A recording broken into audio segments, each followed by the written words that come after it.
नाज़रीन, programme behind the news में मां आहियां जो मेज़बान शकील सुमरो। GDA अॻवान ग़ुलाम मुर्तज़ा जतोई नारा जेल मां आज़ाद थी हिन वक़्तु मोरो पंहिंजे अबाणे तक पहुची चुको आहे, जिते मुर्तज़ा जतोई साहब जो शानदार इस्तक़बाल कयो वियो आहे। मुर्तज़ा जतोई साहब जो चवणु आहे त जेको सियासत जो कंबल हुन घणो वक़्तु अॻु उछलाए छॾियो हुयो, प्रेसिडेंट आसिफ ज़रदारी लाइ हुनजो चवणु आहे त ज़रदारी साहब ॿीहर उहो कंबल जेको आहे उनखे पारायो आहे ऐं हाणे पीपल्स पार्टी ऐं आसिफ ज़रदारी सां सियासी मैदान में मुक़ाबिलो थींदो। मुर्तज़ा जतोई जॾहिं नारा जेल मां आज़ादु थियो त आख़िरी जेको केस हुयो अदालत तरफ़ां उनजी ज़मानत थी ऐं उनखां बाद में मुख़्तलिफ़ जेके केसिस आहिनि उनमें अदालत तरफ़ां कुझु केस मुअतल कया विया ऐं उनखां बाद में मुर्तज़ा जतोई जो जॾहिं आख़िरी केस में ज़मानत थी त उनखे नारा जेल मां आज़ादु कयो वियो। नारा जेल खां मोरो पहुचण ते मुर्तज़ा जतोई जो शानदार इस्तक़बाल कयो वियो ऐं मुर्तज़ा जतोई जो इहो चवणु आहे त पीपल्स पार्टी ऐं आसिफ ज़रदारी सां सियासी मैदान ते मुक़ाबिलो कयो वेंदो। मुर्तज़ा जतोई जेको आहे मुख़्तलिफ़ केसिस में गिरफ़्तार थियो ऐं उन में हिकिड़ो केस जेको आहे उहो इलेक्शन जे दौरान जेको ज़रदारी नौजवान पोलिंग जे दौरान क़त्ल थियो, उहो क़त्ल जो केस बि मुर्तज़ा जतोई ऐं संदसि फ़र्ज़नि जे ख़िलाफ़ु दाख़िल आहे, जंहिंमें पिणु अदालत तरफ़ां ज़मानत जेका आहे उहा मंज़ूर करे वरिती आहे, जॾहिं त ॿिया मुख़्तलिफ़ केस जेके आहिनि उनमें बि अदालत मुर्तज़ा जतोई जी ज़मानत मंज़ूर कई आहे। हिन वक़्तु मुर्तज़ा जतोई साहब असांखे टेलीफोन लाइन ते जॉइन कयो आहे। मुर्तज़ा जतोई साहब खे प्रोग्राम में भलीकार चऊं था। मुर्तज़ा जतोई साहब, तव्हांखे आज़ादु थियण जूं मुबारकूं हुजनि। मुख़्तलिफ़ मर्डर केस समेत जेको नौजवान ज़रदारी पोलिंग जे दौरान इलेक्शन जे दौरान मर्डर थियो, क़त्ल थियो, उन समेत ॿिया मुख़्तलिफ़ जेके केसिस आहिनि तव्हां ते उहे दाख़िल कया विया, उन्हनि जूं FIR दाख़िल कयूं वियूं। कुझु अहिड़ा केस आहिनि जेके अदालत मुअतल कया। अॼु तव्हांजो लास्ट केस हुयो जंहिंमें तव्हांजी ज़मानत थी ऐं हिन वक़्तु तव्हां ज़मानत मंज़ूर थियण खां पोइ नारा जेल मां आज़ादु थी मोरो पहुची चुका आहियो।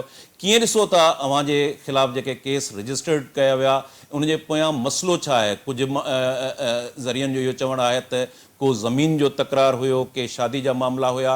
एक्चुअल असल इन सॼी स्टोरी जे ख़िलाफ़ु जंहिंजे लाइ तव्हां चओ था त तव्हांखे सियासी इंतकाम जो निशानो बणायो वियो आहे, असल मसइलो छा आहे? जेसिताईं ज़िम्मेवारी जो तालुक आहे त ज़ाहिर आहे ज़िम्मेवारी त उन्हनि जी आहे जेके हुकूमत में वेठा आहिनि, पर शुक्र अलहमदुलिल्लाह त हक़ जी सच जी जेका आहे उहा फतह थी ऐं मूंखे ख़ुशी थी त अञा हिन मुल्क में अदालतूं जेके आहिनि पंहिंजो सही किरदारु अदा कनि पियूं ऐं अदालतूं जेके आहिनि सम्झनि थियूं त कंहिंसां कहिड़ी ज़्यादती थी थिए ऐं कहिड़ा कहिड़ा केस जेके आहिनि उहे ठह पिया आहिनि। जेसिताईं मुंहिंजे मथां केसनि जो तालुक आहे उहो तव्हां सभिनीनि खे ख़बर आहे, सिंध जी अवाम बि ख़बर आहे कहिड़े क़िस्म जा बेहूदा क़िस्म जा केस। त मां रस्ते ते बीह फुर कई, पेट्रोल पंप वञी फुरियमि, 1000 फुट जेका आहे सो मोरे में जेका ज़मीन जेका आहे उनजी ठगी कयमि। अहिड़ा केस ठाहिण त हुकूमत खे ई शर्म अचणु खपे त कहिड़े क़िस्म जा केस जेके आहिनि उहे पाण पंहिंजे पाण खे जेको आहे एक्सपोज़ था कनि। मूंखे वॾे अफ़सोस सां थो चवणो पए त सिंध जी सियासत में हिकिड़ी रवादारी हूंदी, इलेक्शन हूंदी, सियासत हूंदी, त पर्सनल कॾहिं बि जेको आहे लाइन क्रॉस कोन कई वेंदी। पर जीअं ई फेबररी वारी इलेक्शन थी आहे, पर्सनल लाइनूं सभु जेके आहिनि उहे क्रॉस कयूं वयूं आहिनि ऐं सिंध जी रवायतूं, सिंध जी तहज़ीब ऐं ट्रेडिशन जेके आहिनि उन्हनि जो एहतराम कोन कयो वियो आहे ऐं मर्डर केस खां वठी सभु केस जेके आहिनि उहे सभु कूड़ा आहिनि। मर्डर केस जी बि फुटेज मौजूदु आहिनि जिते असां पोलिंग स्टेशन ते वियासीं त असांजे मथां फायरिंग थी रही आहे, उहा फुटेज मौजूदु आहे ऐं असांजा माण्हू चवनि था गोलियूं पियूं हलनि, गाॾियूं कढो, गाॾियूं कढो, गाॾियूं कढो। बिलावल भुट्टे साहब जो, ज़रदारी साहब जो मां अख़बार में इहो इंटरव्यू पढ़ियो त जमहूरियत जेका आहे सो सही इंतकाम आहे ऐं ॿियो असां इंतकाम वठण जे हक़ में कोन आहियूं ऐं असां कॾहिं कंहिंखां पोइ ज़ाती इंतकाम कोन वरितो आहे। अगरि तव्हां शायदि इहा बिलावर साहिब जी सोच हुजे, पर बहितर हूंदो त बिलावर साहिब इहा सोच ते पंहिंजे वालिद ऐं पंहिंजे पोतियुनि खे बि क़ाइमु करे त जमहूरियत सही इंतकाम आहे। तव्हां फ्री एंड फेयर इलेक्शन करायो, तव्हां माण्हुनि खे आज़ादु छॾियो, माण्हुनि खे यरगमाल जेको बनायो वेठायो, जो पुलिस जे ज़ोर ते, डंडे जे ज़ोर ते ऐं पैसनि जे ज़ोर ते उन खां आज़ादु कयो त बिल्कुलु जमहूरियत जेको आहे उहो सही इंतकाम आहे। जेका ॻाल्हि तव्हां प्रीच पिया कयो उन ते अमल बि कयो त वधीक बहितर थींदो। मुर्ज़ा जतोई साहब, तव्हां ते टोटल केतिरा केस हिन वक़्तु रजिस्टर्ड थियल आहिनि जिन मां तव्हांजी बेल? जेके रजिस्टर केस हिकिड़ो शुरू वारो मर्डर केस, उन खां पोइ एंटी करप्शन जो हिकिड़ो खणी विया जेको जज उनखे क़बूल कोन कयो। उन में एॾियूं लपूनाज़ जूं ॻाल्हियूं जो जज थ्रो अवे करे छॾियो, डिसमिस करे छॾियो। उन खां पोइ टे केस लाड़काणा में, हिकिड़ो खेड़पुर में, हिकिड़ो बागजी में, ऐं अॼु अञा कल्ह ॿुधनि को दादो में को थियो हो वाक़ियो ATC जो केस हो। उन में मुंहिंजो नालो जेको आहे ॾिनो वियो, जेको हाई कोर्ट पंहिंजे लेटेस्ट ऑर्डर में उनखे रिस्टॉप करे छॾियो। मुर्ज़ा जतोई साहब, तव्हां जेका मीडिया टॉक कई आहे आज़ादु थियण खां पोइ, तव्हां चयो त सियासत जो कंबल जेको तव्हां उछलाए छॾियो हो, ज़रदारी साहब ॿीहर पारायो आहे ऐं हाणे सियासी मैदान में ज़रदारी ऐं पीपुल्स पार्टी जो मुक़ाबिलो थींदो।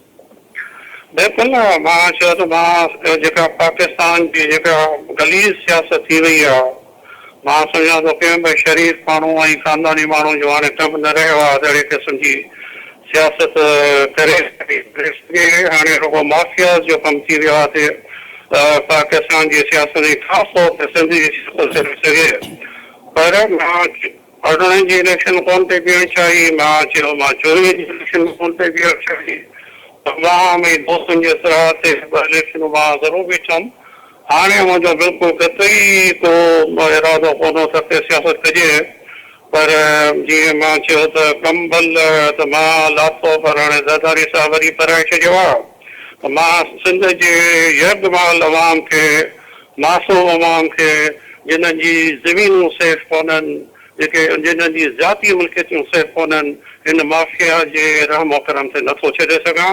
मां हुन सां गॾु बीठो आहियां।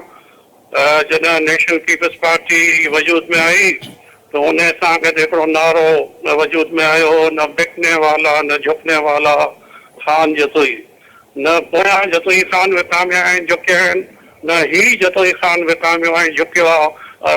ही जतोई ख़ान शहादत क़बूल करे सघे थो पर झुकी नथो सघे। मुर्ज़ा जतोई साहब, तव्हांजा जेके आहिनि ज़रदारी ख़ानदान सां दोस्ताना लाॻापा रहिया आहिनि ऐं तव्हां हिकिड़ो वॾो अरसो जेको आहे पीपुल्स पार्टी में शामिलु रहिया हो, MRD जी तहरीक खे तव्हां लीड कयो। आख़िर छा सबबु आहे, उहा कहिड़ी कावड़ आहे उहो जेको तव्हांखे सियासी इंतकाम जो निशानो बणायो वियो? को ज़मीन जो मामिलो आहे के चवनि था त शादी खां पोइ मामला जेके आहिनि उहे वधीक बिगड़िया? असल मामिलो छा आहे? पीपुल्स पार्टी जा असां जीअं तव्हां चयो वानी रुकन रहियासीं 67 में जॾहिं पीपुल्स पार्टी वजूद में आई त ग़ुलाम मुस्तफ़ा ख़ान जतोई जेको हो सो 8 सिटिंग MNAs मां शामिल हो, जिन रिबेल करे अयूब खान खां ऐं पीपुल्स पार्टी में शामिल रहिया। पर उहा पीपुल्स पार्टी ॿी पीपुल्स पार्टी हुई। उहा पीपुल्स पार्टी ऐं बेनज़ीर साहिब जी पीपुल्स पार्टी में बि 50% जो फ़र्क़ु हो। हाणे ही पीपुल्स पार्टी त बिल्कुलु पीपुल्स पार्टी कोन रही आहे, ही हिकु ज़रदारी लीग थी वई आहे। ही हिकु माफ़िया आहे जेको सिंध खे पैसे जे ज़ोर ते, पुलिस जे ज़ोर ते ऐं साईं धाड़ेलनि जे ज़ोर ते जेको आहे सिंध जे माण्हू जो रूह कब्ज़ ते वेठा आहिनि। ही पीपुल्स पार्टी उन पीपुल्स पार्टी में फ़र्क़ु आहे। हा, असांजो ज़रदारी ख़ानदान सां बिल्कुलु तालुक़ु हुयो। हाकिम अली ख़ान ज़रदारी खे जॾहिं पीपुल्स पार्टी जी 70 में टिकट मिली त मुंहिंजे वालिद साहब बिल्कुलु उनजी कैंपेन हलाए, उन्हनि खे खटायो बि 70 में। कहिड़ा मामलात आहिनि जेको तव्हां चयो त शादी वारो मामिलो या ज़मीन वारो मामिलो, त शादी त पोइ थी, असांजी ज़मीननि ते त कब्ज़े करण जी कोशिशि 2014 में थी। 2014 में एक वॾे कबीले खे पुलिस जी पूरी मदद सां इस्तेमालु कयो वियो हो जीअं असांजी कच्छ जी ज़मीननि ते कब्ज़ो थी सघे। उन खां पोइ वरी हिकिड़े ॿिए कबीले खे इस्तेमालु कयो वियो हो त असांजी जेका आहे वरी ज़मीननि ते कच्छ जी ज़मीननि ते कब्ज़ो थी सघे 21 में। ऐं हो जेको पहिरियों हमिलो थियो 2014 में थियो 16 ताईं हलियो। अलाह जो शुक्र आहे पंहिंजी बिरादरी क़ौम ऐं राज जे मदद सां उनखे मुंहुं ॾिनोसीं, ॿिए हमले खे मुंहुं ॾिनोसीं। बाक़ी जेसिताईं ॾिसो अगरि जेका असां कई शादी वारी ॻाल्हि, शादियूं थींदियूं आहिनि, शादियूं ठहंदियूं आहिनि या सुठी कोन्हे, शादियूं हलणु खपनि, पर मां अगरि मुंहिंजे कज़न जी शादी न हली सघी ऐं उहो सबबु आहे त मां नथो चई सघां, पर उहो बि कहिड़ो इंसाफ़ आहे त तव्हां मुंहिंजी फुफी 1000 एकड़ ज़मीन ते कब्ज़ो करे पुलिस जे ज़ोर ते कब्ज़ो करे वेही रहो। उहो असां जहिड़ो पिया चाढ़ियूं असांजी बिरादरी आहे, असांजो राज आहे, असांजा सियासी कारकुन आहिनि, असांजा सपोर्टर आहिनि, उन्हनि कई दफ़ा चयो हूंदो थियो असांजी जारी ज़ुल्म आहे ऐं उन्हनि जी ज़मीन ते जेको आहे कब्ज़ो आहे ज़बरदस्ती कब्ज़ो आहे, पर असां त साल खां उन जहिड़े ते विचारियो वेठा आहियूं त इहो जहिड़ो थिए ऐं खून ख़राब जे असां कॾहिं बि हक़ में कोन रहिया आहियूं। असां पंहिंजो ज़रूरु कयो हूंदो जॾहिं बि असांजी मिल्कियत ते हमिलो थियो हूंदो या असांजे मथां ज़ाती जंहिंजो असांखे जिन जी असांखे शरीयत बि इजाज़त ॾिए थो, असांजो कानून बि इजाज़त ॾिए थो त असां पंहिंजी मिल्कियत ऐं पंहिंजी जान जी हिफ़ाज़त कयूं। मुर्तज़ा जतोई साहब, जेका तव्हां फुफी जी 1000 एकड़ ज़मीन चओ था त उन ते हिन वक़्त बि कब्ज़ो आहे, छा उहा ज़मीन लिखियल हुई शादी खां अॻु में जेको निकाह थियो उनमें, या उहो ज़बरदस्ती बाद में कब्ज़ो कयो वियो आहे? बिल्कुलु कोन ॾिनली। उन मां ग़ालिबन 200 एकड़ खनि मुंहिंजे मामे जो पुटु आहे ऐं मुंहिंजी फुफी जो पुटु आहे। मुंहिंजी माउ पंहिंजी ज़िंदगी में 200 एकड़ जेका नंढी छोकिरी असांजी पैदा थी त उन गिफ्ट करे उनजे नाले ते ज़रूरु कई। बाक़ी 800 एकड़ जेका थी आहे उहा गैर कानूनी तौर ते उहो कब्ज़े में आहिनि, कब्ज़े में आहे। पर शरीयत इहा थी चए, पाकिस्तान जो लॉ इहो थो चए त जेका को पीउ पंहिंजी औलाद ज़मीन गिफ्ट थो करे त उहो कस्टोडियन उन ज़मीन जो उहो आहे जेसिताईं 18 सालनि जी छोकिरी नथी थिए। मुर्तज़ा जतोई साहब, ही जेको 2014 खां वठी तव्हां चओ था त ज़मीन ते कब्ज़ो कयो वियो ऐं पोइ शादी जा मामला आया, कोशिश कई वई जी जी, तो शुक्र अल्हम्दुलिल्लाह असांजे राज, असांजी क़ौम, असांजी बिरादरी कब्ज़ो करणु कोन ॾिनो। 10 साल जहिड़ो हलियो असांजे राज ऐं असांजी क़ौम ऐं असांजी बिरादरी कब्ज़ो करणु। के राजूनी कोशिशूं थियूं इन विच में जेको कब्ज़े जी कोशिश? हा, उहो जेको जहिड़ो उनजो राजूणो जेको आहे जिरगो थियो 16 में ऐं उहो जिरगे में उहा सेटलमेंट थी वई ऐं ॿियो जेको मामिलो थियो राजूनी सेटलमेंट थी वई। पर हाणे ज़रदारी साहिब जो शायदि मां इहो क़िसो कयो आहे त मां 90 में नवाब शाह में इलेक्शन बीठमि, हुतां खटियमि। शायदि उहो मुंहिंजो कसूर आहे, शायदि मुंहिंजो इहो कसूर आहे त मां जमहूरियत में यकीन थो रखां। जी नाज़रीन, सिंध हुकूमत जे तर्जुमान पीपल्स पार्टी जे अॻवान मुस्तफ़ा अब्दुल्ला बलोच साहब असांखे टेलीफोन लाइन ते जॉइन किया है। बलोच साहब के प्रोग्राम में भलीकार चऊं था। मुस्तफ़ा बलोच साहब मुर्तज़ा जतोई जो GDA के रहनुमा है। अब से कुछ देर पहले वो नारा जेल से आज़ाद हो चुके हैं और उनकी जो केसेस में हैं उन अदालत की जानिब से ज़मानत जो है उसको मंजूर की गई और इस वक्त वो मोरो में भी पहुंच चुके हैं। उनका शानदार इस्तकबाल हुआ है। उनका कहना था कि जो सियासत का फेंका हुआ कंबल था मैंने उतार कर फेंक दिया था, अब जरदारी साहब ने मुझे वो दोबारा उड़ा लिया है और अब उनको आसिफ जरदारी साहब को और पीपल्स पार्टी को सियासी मैदान में उनका मुकाबला करेंगे। आप कैसे देखते हैं मुर्तज़ा जतोई की रिहाई और ये जो स्टेटमेंट है?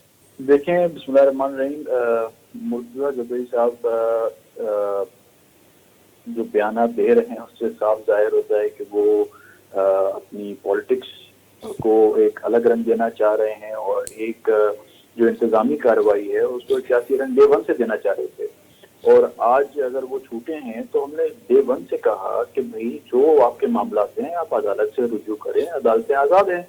अगर आप पे बेगुनाह कोई इल्जाम लगा है तो वो अदालत आपको छोड़ देगी, बरी कर देगी। लेकिन अगर आप हर बात को सियासी रंग देने के लिए, क्योंकि आपको पता है सिंध में पीपल्स पार्टी वाहिद जमात है जो कि ग्राउंड में लोगों के साथ है, चाहे वो तूफान हो, चाहे सैलाब हो, चाहे वो कोरोना जैसा वायरस हो, ये वाहिद जमात है जो लोगों के दरमियान, लोगों के बीच में है।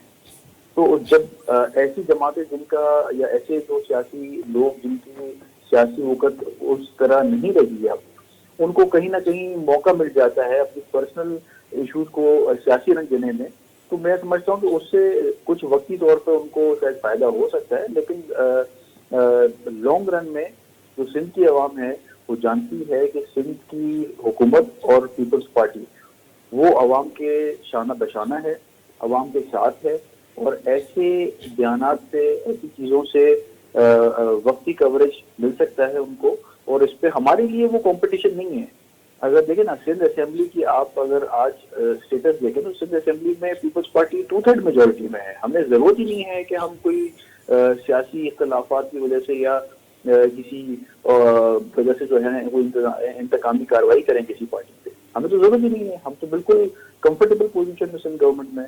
तो ये जबरदस्ती, चाहे पीटीआई हो, चाहे ऐसी जदोई साहब की जो इनकी जमात है जो है भी एग्जिस्ट कर भी रही है, नहीं कर रही है, जो जीडीए के साथ मर्ज हो गई है, तो उनको अब कोई ना कोई पॉइंट स्कोरिंग करने के लिए ऐसे मौके मिल जाते हैं, क्योंकि इनकी सियासत तो खत्म हो गई है।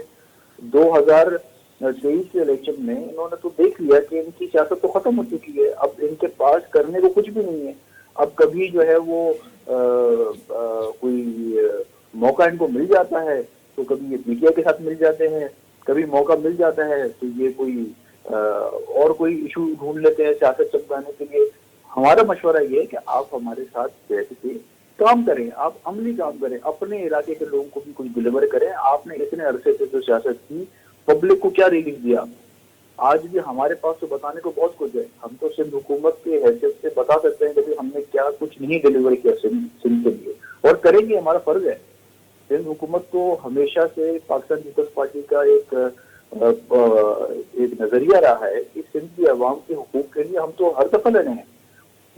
तो बाकी बलोच साहब, मुर्तज़ा जतोई साहब का ये भी कहना है कि उनको सियासी इंतकाम का निशाना बनाया गया और अदालत ने उनको रिलीफ फराहम किया है, और अदालत ने जो केस थे झूठे उनको मुअत्तल किया है। और इस तरह के केसेस जिसमें मोटरसाइकिल रॉबरीज का केस हो, इनकाउंटर का केस हो, इस तरह के फेक, उनका कहना था कि केसेस जो है रजिस्टर्ड किए गए और एक केस के बाद दूसरा रजिस्टर हो रहा था, लेकिन अदालत ने स्टॉप करवाया और अदालत ने उनको रिलीफ दिया है। नहीं, देखें, मुर्तज़ा जतोई साहब कोई बड़ी कोई पब्लिक गैदरिंग लेके कोई खुदा न खास्ता सिंध हुकूमत के खिलाफ कोई धरना दे रहे थे, या उनकी कोई ऐसी कोई पोजीशन है इस वक्त जिससे हमें कोई खतरा था जो उन पे हम बिला वजह कोई केस बनाएंगे, जो चीज का कोई जवाब ही नहीं बनता। ये उस चीज को जो है वो एक सियासी रंग में, आपसे वही कह रहा हूँ शुरू से, मैंने पहले भी जब ये इनकी गिरफ्तारी आई थी, अमल में आई थी, मैंने कहा था ये अपनी एक हमें नहीं पता ग्राउंड में क्या मामला होते हैं इनके साथ, और इन्होंने हो सकता है इनकी आपस में कोई मसले मसाइल हों, उसको सियासी रंग देना मेरे ख्याल में नामुनासिब बात है। और आप देखें ना, पीपल्स पार्टी के साथ कितना कुछ नहीं हुआ पीटीआई के दौर में, यही जीडीए वाले पीटीआई के जो है वो अलाइज थे, और इन्होंने मिलके खुल्लम खुल्ला इंतकामी कार्रवाई की पीपल्स पार्टी की क़यादत के ऊपर। लेकिन क्या पीपल्स पार्टी ने उसको सियासी रंग दिया? नहीं, हमने केसों को खुद डील किया, हमने तो जेलें काटी। उनको कितना वक्त हुआ होगा ये, अगर आज इस मसले पे जो इतनी सियासत कर रहे हैं, ये कितने वक्त जेल में रहेंगे? 1 महीना भी मुश्किल से नहीं रहेंगे। बलोच साहब, मैं यही कह रहा हूं, जिस तरह आपने कहा कि पीपल्स पार्टी के रहनुमाओं ने, कारकुनान ने जेलें काटी हैं, इस तरह के केसेस, भैंस चोरी के केसेस, इनकाउंटर के केसेस, मोटरसाइकिल रॉबरीज के केस, वो जाम सादिक के दौर में भी हुए थे। मेरा सवाल यह है कि वही सेम प्रैक्टिस इस वक्त मुर्तजा के केस के हवाले से भी की गई।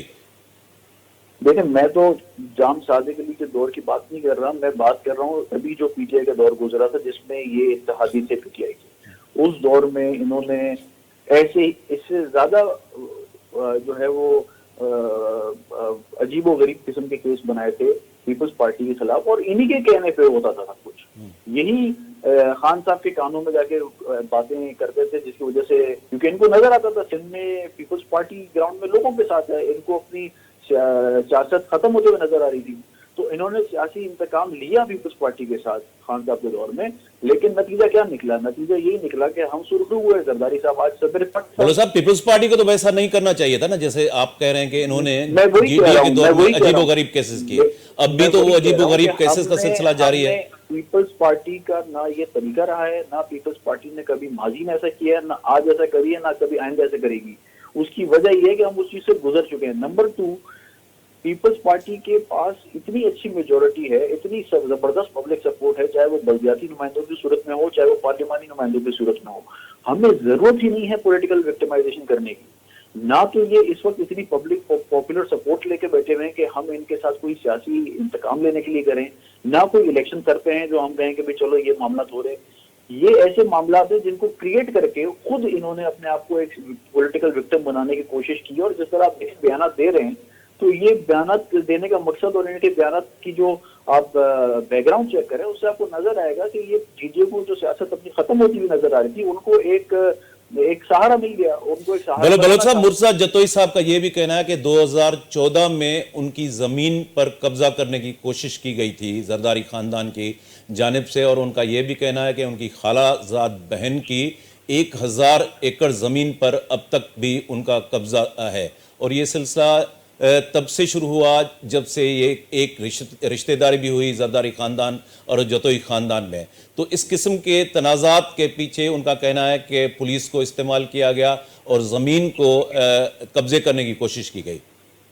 बिल्कुल बेबुनियाद इल्ज़ाम है, इसमें कोई सदाकत नहीं है, कोई सच्चाई नहीं है। और हर बात को मैं वही कह रहा हूँ ना कि कोई इनके हल्के में अगर कोई छोटा सा कोई अगर पटाखा भी फट जाता है तो ये उसका इल्जाम पीपल्स पार्टी पर सिंधी हुकूमत पर डालता है।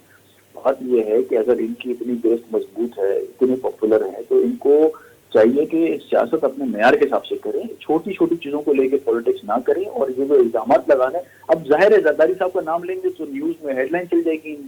तो बात यही है ना कि जरदारी साहब इतने बड़े लीडर हैं, वो एक स्टेट्समैन है, वो तो इस वक्त इंटरनेशनल पॉलिटिक्स कर रहे हैं। उनको जरूरत ही नहीं है कि वो बैठ के इनके साथ जो है ना मामला कुछ ऐसे करें। जरदारी साहब इज इंटरनेशनल लीडर, उनकी जो आप विजिट्स देखें, चाइना का विजिट देखें, उनका जो टर्की का विजिट देखें, उनके बाकी जो दौरे चल रहे हैं, वो पाकिस्तान को इस माशी दलदल से बाहर निकाल रहे हैं। वो एक उनका एक बड़ा एक वसी उनका सोच है और वो उस पर अमल कर रहे हैं। वो ऐसी पैकी पॉलिटिक्स पे तो वो ना सोचते हैं, ना इस पे जो है वो यकीन रखते हैं। ये कुछ सियासतदान हैं सिंध में जिनको सियासत आजकल उनको अपनी नजर नहीं आ रही, तो वो जरदारी साहब के साथ कोई ना कोई कनेक्शन बना के, कोई ना कोई ऐसी बात करके जिससे नाम उनका लिया जाए ताकि न्यूज में उनकी 2-3 दिन हेडलाइन चले, तो ठीक है, कोई मसला नहीं, कर सकते हैं। लेकिन ऐसी जरदारी साहब के पास जो है ना वो इतना वक्त नहीं है कि वो ऐसी चीजों पे टाइम अपना जाया करें। वो मुल्क की खातिर जो कर रहे हैं वो इंशाल्लाह आगे अगले आने वाले सालों में सिंध की आवाम खुद देखेगी कि कैसे जरदारी साहब ने इस मौशी दलदल से मुल्क को बाहर निकाला। मुस्तफा बलोच साहब, मुर्तजा जतोई साहब का यह भी कहना है कि इलेक्शन के दौरान, पोलिंग के दौरान जो एक जरदारी नौजवान मर्डर हुआ था, उनमें भी उनका हाथ नहीं था। उनका कहना था कि खुद उनके ऊपर फायरिंग हुई थी। देखें, ये तो अदालतें साबित करेंगी और जाहिर है इसमें जो कानूनी कार्रवाई है वो तो होगी। अब ये पब्लिक में स्टेटमेंट देने से तो कोई हल नहीं निकलेगा। ये बयानात, ये बेहतर है कि ये पुलिस के सामने बयानात दें, ये बयानात अपने कोर्ट के सामने दें और अपने आप को क्लियर करें वहां से। अगर इनको लगता है कि इन्होंने नहीं किया है तो ये इसको मैं अगेन वही कह रहा हूँ कि आप इनकी हर बात से देखें, कोई ना कोई पॉलिटिकल रंग देने की कोशिश की जा रही है। और मैं आपको ये भी बता दूं कि इससे कोई फायदा नहीं होगा, क्योंकि ना इनके पास कोई विजन है, ना इनके पास कोई प्लान है, ना इनके पास कोई टीम है। सिंध की आवाम के लिए इनके पास देने को कुछ भी नहीं है। ये सिर्फ वो लोग चुन के जीटीए में डाले गए हैं जिनके पास जो है ना वो अपनी कॉन्स्टिट्यूंसी जीतने की भी ताकत नहीं है। तो ये एक चूचू का मुरब्बा है जो कुछ टाइम तक अपना सियासत चमका रहा है। उसके बाद आप देखेंगे कि ये खुद तितर बितर हो जाएंगे, क्योंकि कोई एक प्लेटफॉर्म पे इनकी सोच ही नहीं मिलती आपस में। सब अलग अलग पार्टियों से ला के जो है ना इनको बिठाया गया है, और इनमें वो कैपेसिटी नहीं है कि ये पीपल्स पार्टी जैसी मजबूत जमात और जिसका फलसफा है, विजन है, उसको किसी भी लेवल पे कम्पीट कर सके। महिरबानी मुस्तफ़ा अब्दुल्ला बलोच साहब। नाज़रीन, सिंध हुकूमत जे तर्जुमान मुस्तफ़ा बलोच साहब जो चवणु आहे त मुर्ज़ा जतोई जे केस में सिंध हुकूमत जो को बि अमल दख़ल न आहे। अदालत तरफ़ां हुन जी केसिस जी जेका आहे ज़मानत मंज़ूर थी आहे। जेकॾहिं के कूड़ा केस आहिनि त उन जी अणधुरी अदालती जांच बि थियणु खपे। हिते प्रोग्राम जो वक़्तु पुॼाणी खे पहुतो। ईंदड़ प्रोग्राम ताईं पंहिंजे मेज़बान शकील सुमरो खे इजाज़त ॾींदा। अल्लाह भाई।